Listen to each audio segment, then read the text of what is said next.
Hi, this is Cherry. I'm at the Paley Center, and we're celebrating American Crime Season 3. The cast and teams behind this show will be here, and I can't wait to ask them juicy details about what is this year's subject matter, and just to fangirl out, because you all know I love TV.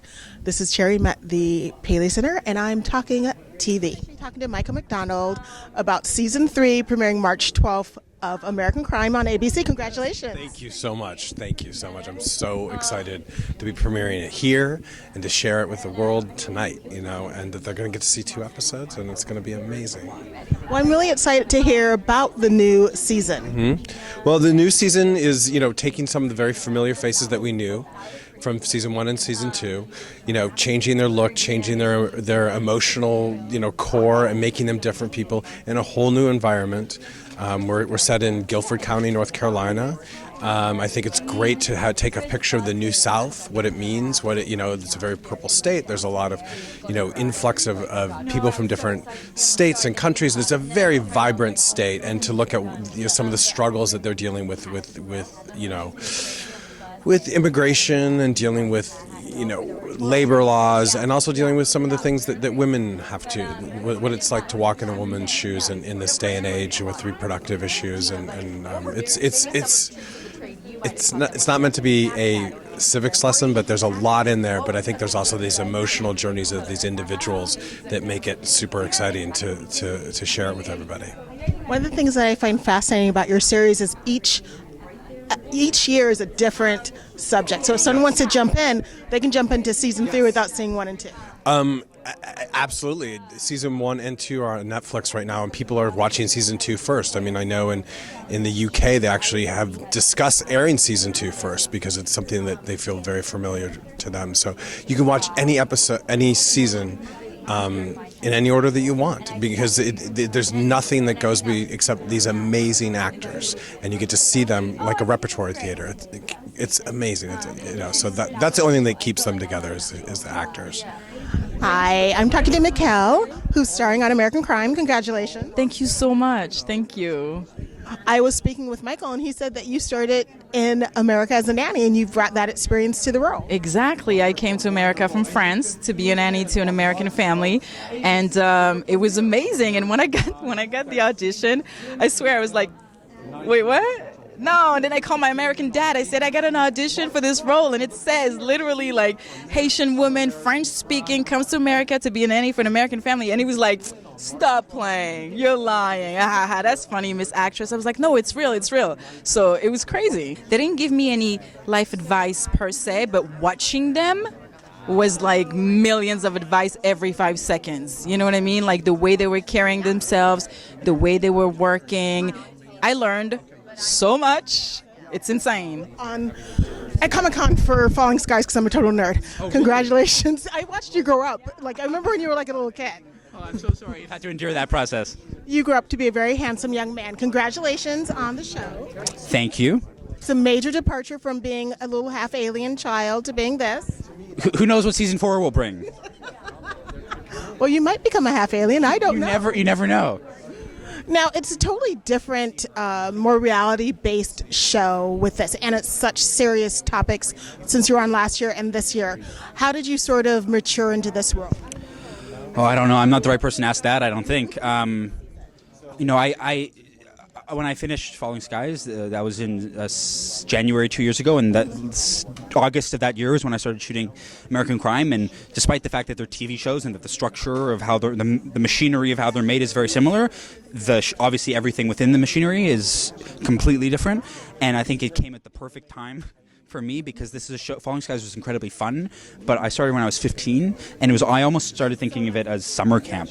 It was summer camp. It's not that no one took it seriously, but no one took it that seriously, because it's not a show you take. It's aliens. It's fun, but this is a show that we take seriously, and people and everyone there wants to be there working towards a common goal, and that is very inspiring. And also the quality of the other performers and the writing is some of the best on TV, and that it makes you want to be better. It makes you want to play in whatever league they're playing in, or at least try your best.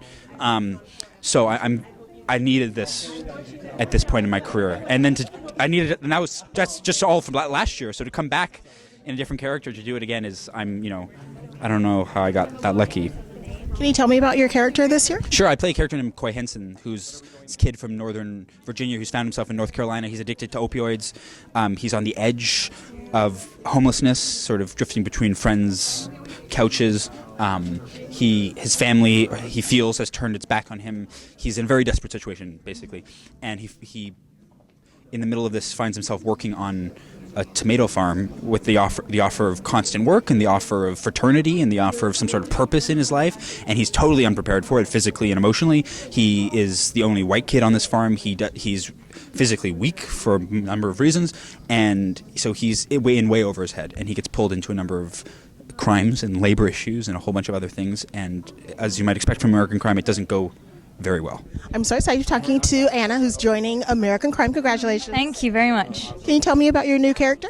Yeah, my character is Shay, and she is a runaway from DC, and she goes to North Carolina to get away from her family and ends up living with her pimp in a very tiny bedroom in North Carolina. Modern slavery personified. How did you sort of encapsulate the personality? Because I can tell from your charming accent you're not from DC. I am not from DC. I did as much research as I could, and I watched a lot of videos of girls who work the streets, what I could find. There isn't that much, but I found a few that I was really moved by.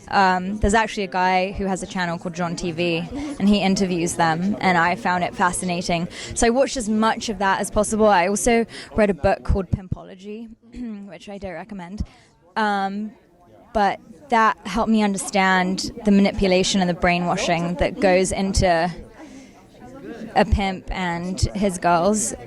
So that really helped me too. Yeah.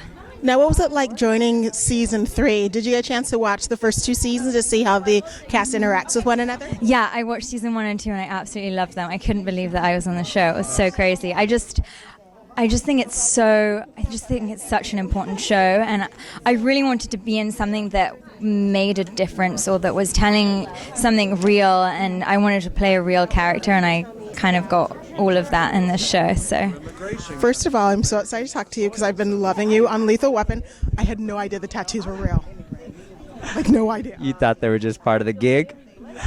Well, there you go. Great surprise today, right? Now I know. Yeah. Now, jumping between 2 shows that have such a different feeling, I mean, American Crime is serious. It really touches on some subject matters that are serious and heartbreaking. And then Lethal Weapon, which is just a fun live-action cartoon. Right. What's it like sort of getting the spirit for both of those? This is my playground, though. Like, American Crime, drama, like, for some reason, I love this world. And so I feel more comfortable than over there. And that's just my God honest truth right there. And so I don't know, I might be weird or what, but that's where I'm at. But it's been a blessing to be on both, and I'm grateful to work on both. Now, what attracted you to the role on American Crime? I mean, you've been on for 2 seasons. What attracted you to joining American Crime? I mean, that first year, I had seen John Ridley's on 12 Years a Slave. And I remember just watching that film and how it just ripped my heart. And that's the type of stuff I want to be a part of. I want to tell truthful stories. I want to be able to, like, not only be entertained, but I want to be able to, like, to have you think, to have you, like, feel my heart and soul. So right when I got in there for that first pilot, like, and I was like, wow, like, this is the type of work that I want to do. And I've been here for almost 3 years already. I mean, because it's power. Film and television has power in it, and when you're able to like tap into those things, that's when you could change things. You know, storytelling, film has power. So that's the type of stories I want to tell. Now, thank you so much for being on this show. I mean, it's brought so many serious topics. What attracted you to the very first season?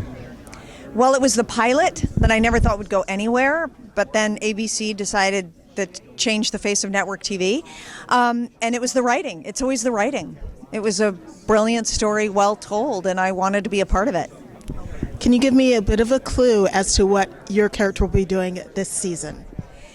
Yes, my character, I play Jeanette Hesby, and she's been married for about 30 years, and her whole raison d'etre has been to take care of her husband and make home life lovely for him. And I think she has woken up to injustices that happen within the family business, which also makes her wake up to the fact that there is very little me in the we of the marriage. And so she has to decide at this late date to try and strike out on her own. Thank you so much for talking with me. You look